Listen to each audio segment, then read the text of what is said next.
প্রথমেই আমি আপনাদের জানাই পারফেক্ট কুকিং টিপস চ্যানেলের পক্ষ থেকে স্বাগতম।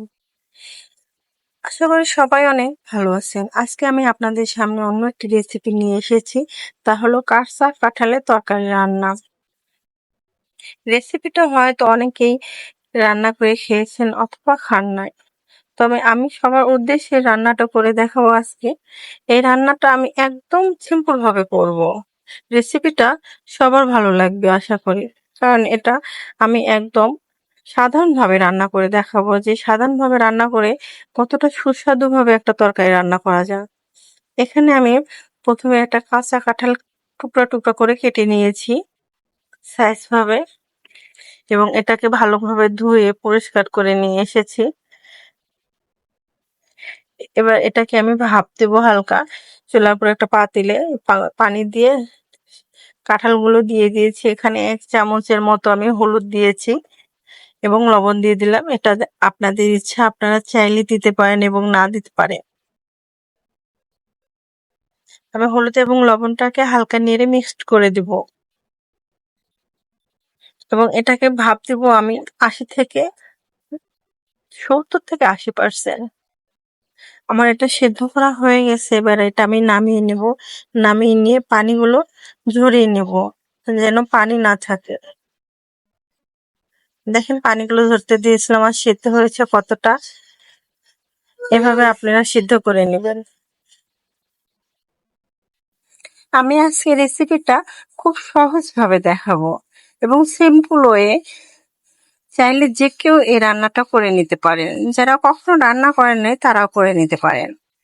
প্রথমে চুলার উপরে একটা কড়াই আমি তেল দিয়েছি। এবার পেঁয়াজ কুচি দিয়ে দিব, তেজপাতা দিয়ে দিব, দারচিনি এলাচ দিয়ে দেব, দিয়ে হালকা একটু নাড়বো। পেঁয়াজটা যখন বাদামি রঙের হয়ে আসবে তখন আমি পানি দিয়ে দেবো। এখানে এলাচগুলো আমি হালকা ফাটিয়ে নিয়েছি, দেখেন সম্পূর্ণ ফাটাই নয়।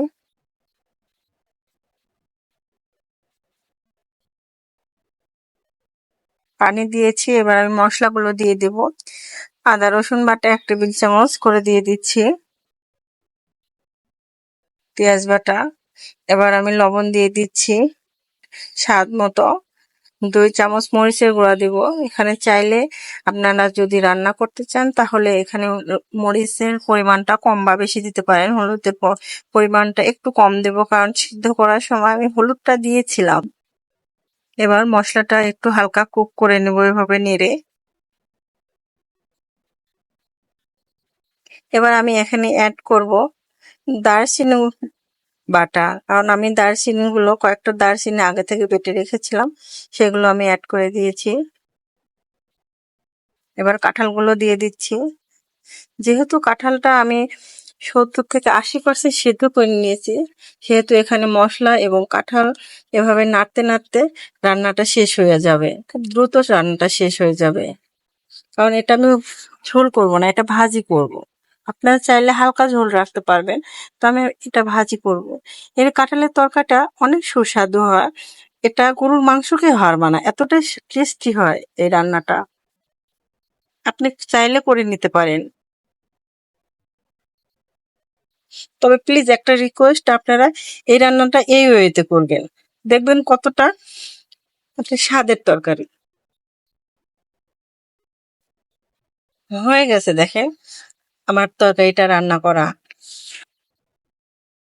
এভাবে কিছুক্ষণ নাড়বেন, নাড়তে নাড়তে তরকারিটা হয়ে যাবে। দেখেন এবার আমি নামিয়ে পরিবেশন করে দেব। আমার ছোট্ট একটি রিকোয়েস্ট, প্লিজ আমার চ্যানেলটা সাবস্ক্রাইব করে দিবেন। ভিডিওটি দেখার জন্য আপনাদের সবাইকে অনেক ধন্যবাদ।